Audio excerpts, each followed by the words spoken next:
So welcome to another episode of These Are Not the Apps You're Looking For. I'm James. And I'm Jay. And today we're going to be looking at digital leaders, the whole thing around that, and also looking at iPassports. Let's get going.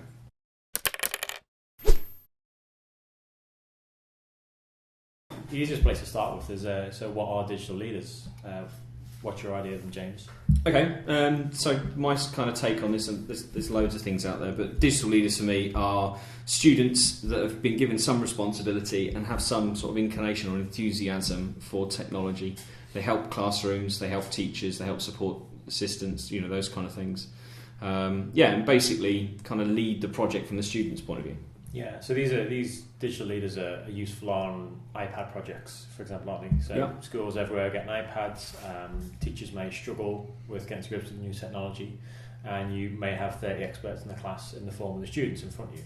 So how do you take them through the process of implementing a digital leader scheme? How do you select them, and what sort of responsibilities do you think those guys should have? I'd probably do it the same as how you do it with the student council. So imagine a student council for geeks, and pretty much that's how you do it. So again, it's an elected type thing. Students would nominate themselves or have been nominated. There'd be some sort of vote either in the student body or whatever that vote them in, and then I would have some form of sort of training that goes alongside the teachers. So again, with your iPad project, you're probably going to have a training plan with your teachers. I'd involve the students in that as well. Yeah, definitely. Something along those lines. Yeah, so do you think it works equally well in primary and secondary schools? Yeah, I'd say so. I think you probably struggle sort of early years. I don't know whether that would work, but certainly, we've seen it sort of year 5 and 6 in the top end of the school that are looking to sort of get stuff onto their record of achievement and that kind of thing. And and then freeing, especially in primary schools, then freeing those students up to actually go round to other classes, or maybe having 1 or 2 in each class, or from years 2 upwards. Okay, excellent.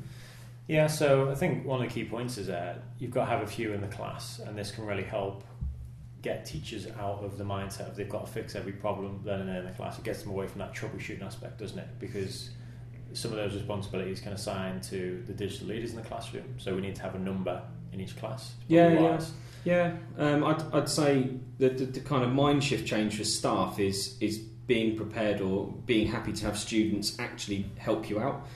Certainly in secondary, where you've got students that are really au fait with tech, and some members of staff that maybe aren't.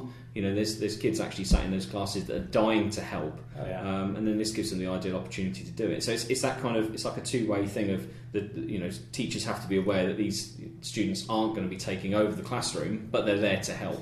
And in most cases, or in fact all the cases that I've seen, where you've got that kind of thing where staff can call upon students in the lesson, it's really good for both parties, really. Yeah, I suppose it's peer-to-peer sport as well, isn't it? So hitting criteria like that, and it may be a way to involve students who are not sort of academically minded into the lessons, bring them into the fold of learning. Yeah, I think so. And I think the other thing with that is that you've got students then that are helping out in class that may not necessarily be helping out normally. And again, as I said, there's students in that class that are probably staying quiet and just going, I wish I could do this, and it just gives them those opportunities. I think it's great. It's good. So what sort of process should we put in place to appoint digital leaders? Should we have teachers just pick the kids who think they're most able, or should we have the best behaved ones? Yeah, I think the temptation, isn't it, is, and certainly when I've done this in the past, the temptation is to do almost like a head of year, when you have like head boy, head girl type votes, and then the students vote and then the staff vote. The temptation is to do that kind of thing. I think really that it should be a kind of almost like a Dragon's Den style or apprentice style interview process, where they put forward why they want to do it. That then goes to a panel, but that panel doesn't necessarily have to be teachers. It could be a mix of teachers and other students, elected members of the school council. Got a fashion vote system? Yep. Yeah, something along those lines.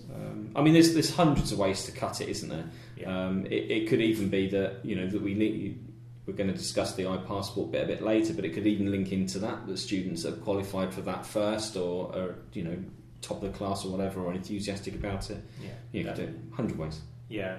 So, having looked at a few things in the class, how can the digital leader support teachers and the project as a whole, outside of lesson times?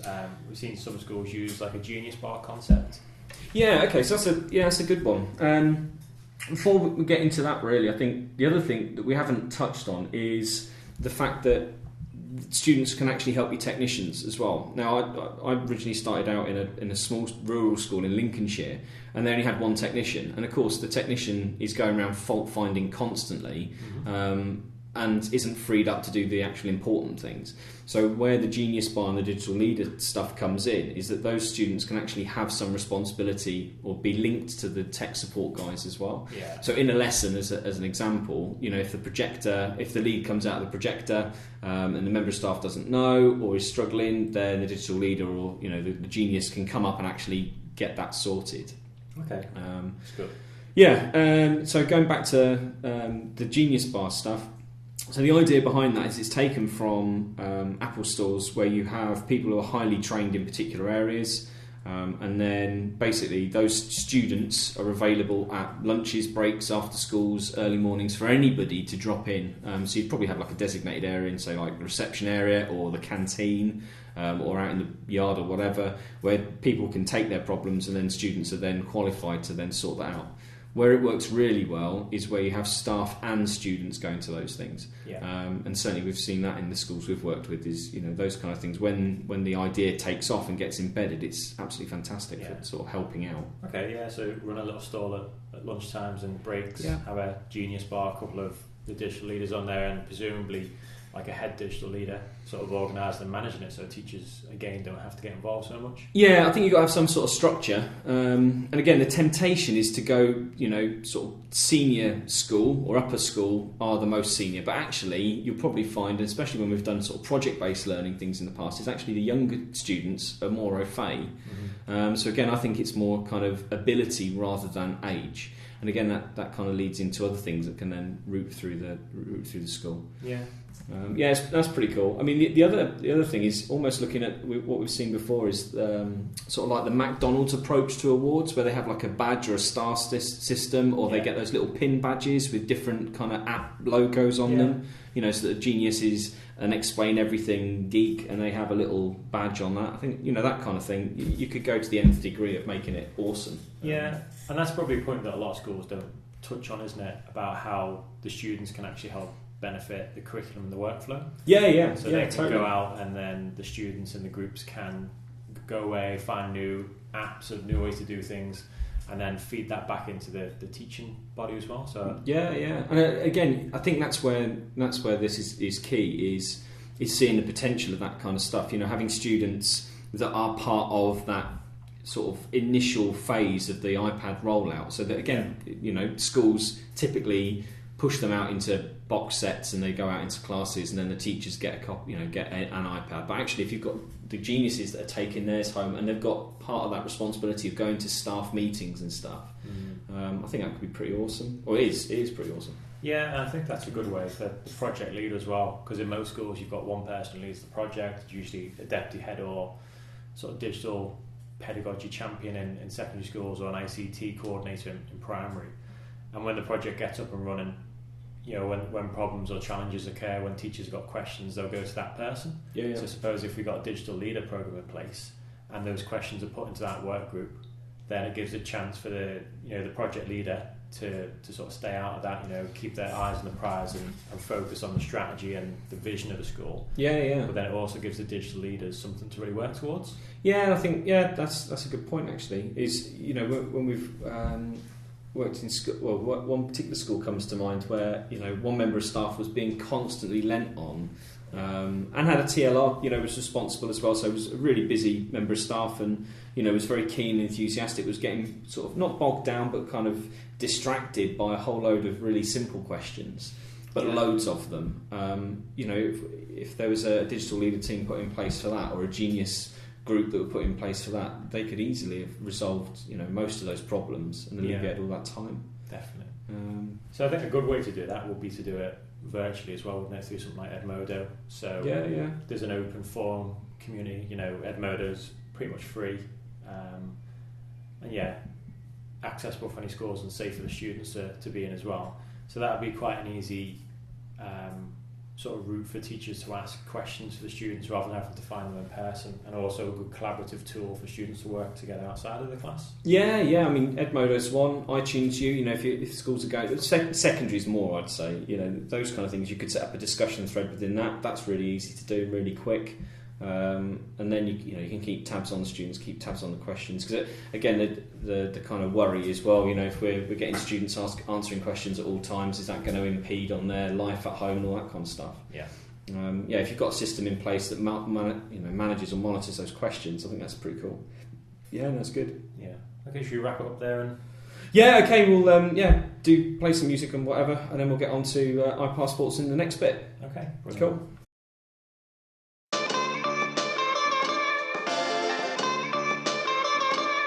Right then, okay, so next section then is iPassports. So this is a cool concept, isn't it, from a school we met over a year ago in Stafford called Abbott Bain. So their project leader, Gavin, his idea was to ensure the students went through a number of competencies, so they were trained up on sort of e-safety, social media use, acceptable user policies and those sorts of things over a 2-week period. And only when they completed all those modules were the students allowed to take those devices home. So it was year 7 and year 8 students as well, was it? It was year 7s. I think they're running year 8s out. Year 8s have gone through this year, or going through this year. So September when they go back, they're going to be doing like an evolved version of that, and then year 7s are in sort of version 1. So this was a really good one, actually. So the iPassport principle is essentially that students are given 2 weeks at the beginning of term, 2 or 3 weeks, or even a term, to complete basic competencies in iPad use. And then the idea behind that is that then parents, the 3 parties, the parents, the students and the school, are all involved within that, so that at any point after that, they're all they all know what's going on. So parents will be given a brief e-safety kind of overview to know how those devices are going to be used at home. The students are shown key workflows that are going to be used for the rest of their sort of student lives with the devices, and given sort of basic training in the apps. And then they're given a whole e-safety course. The curriculum is designed and developed around that. It's all like kind of one package, just to make sure that the devices are used properly in school, which I think is one of the key things that's missed out when devices like this are put into the classroom. Is the student and the parent engagement is often kind of left to one side.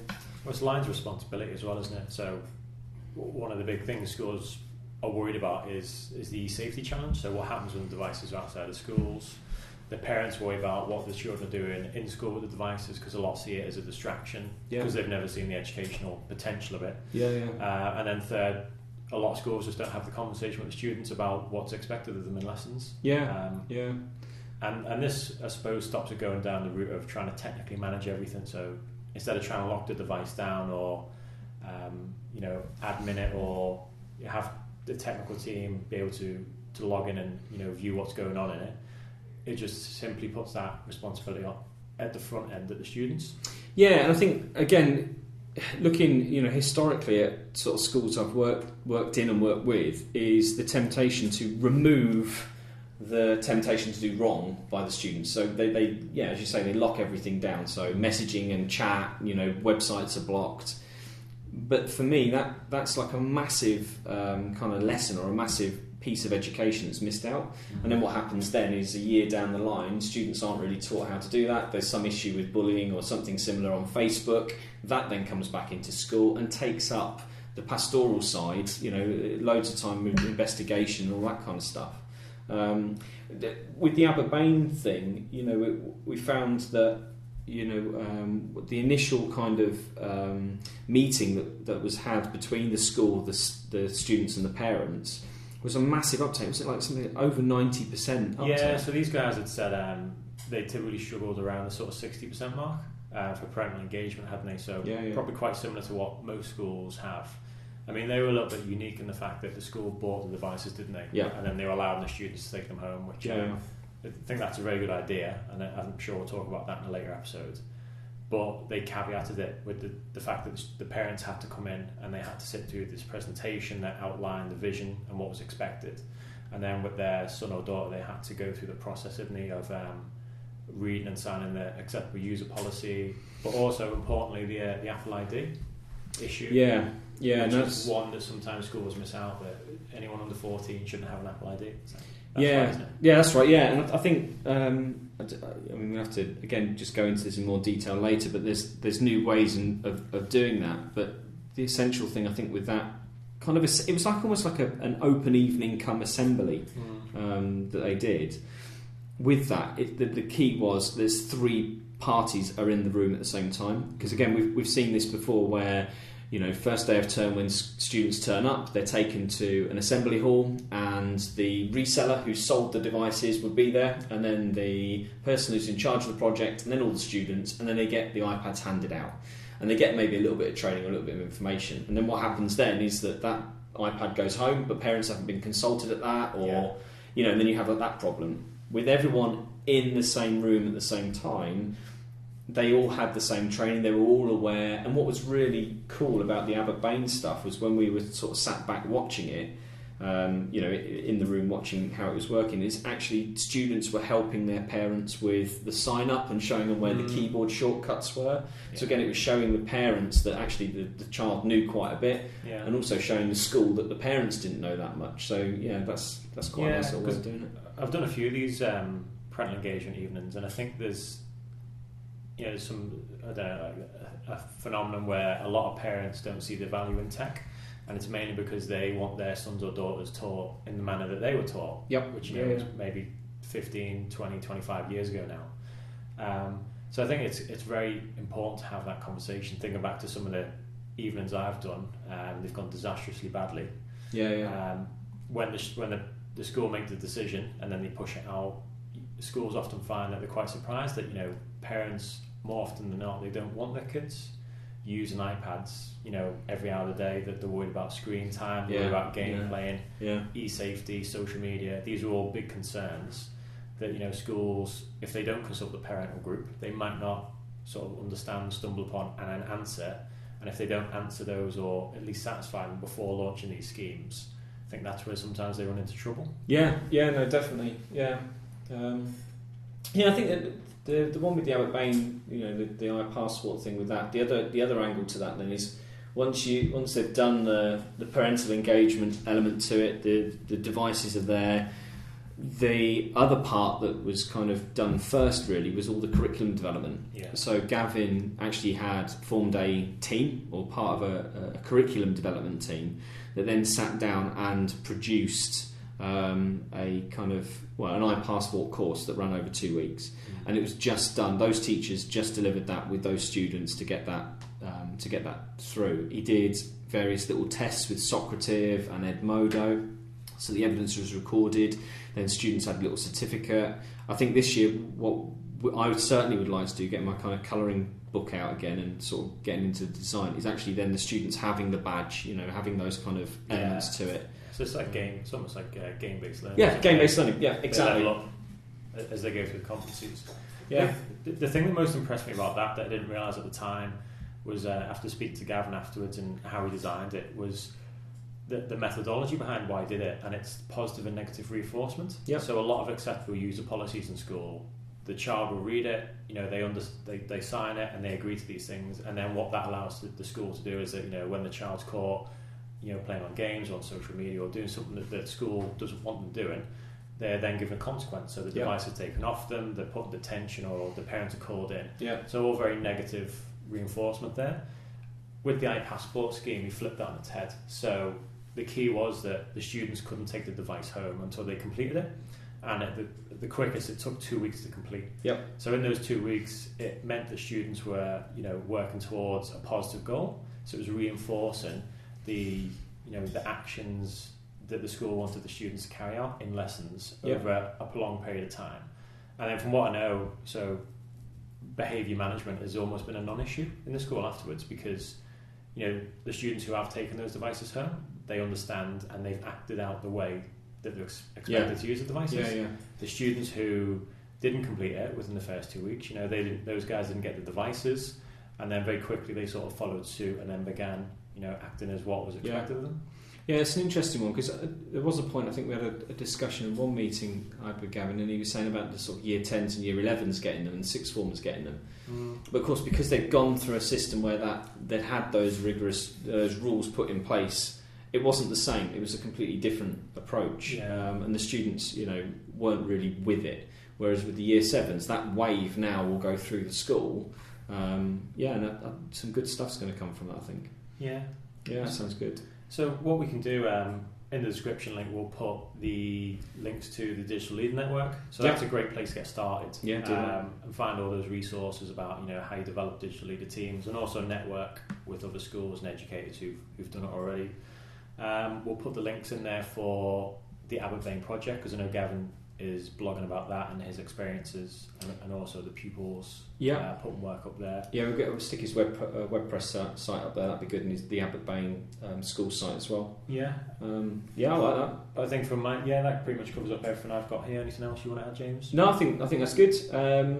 So I think the only thing then is to thank everybody for listening on the podcast, watching on the video, and where can they find us? So where can they find you? Brilliant. If they want to find me on Twitter and carry on the conversation, I'm at LearnMakerJ.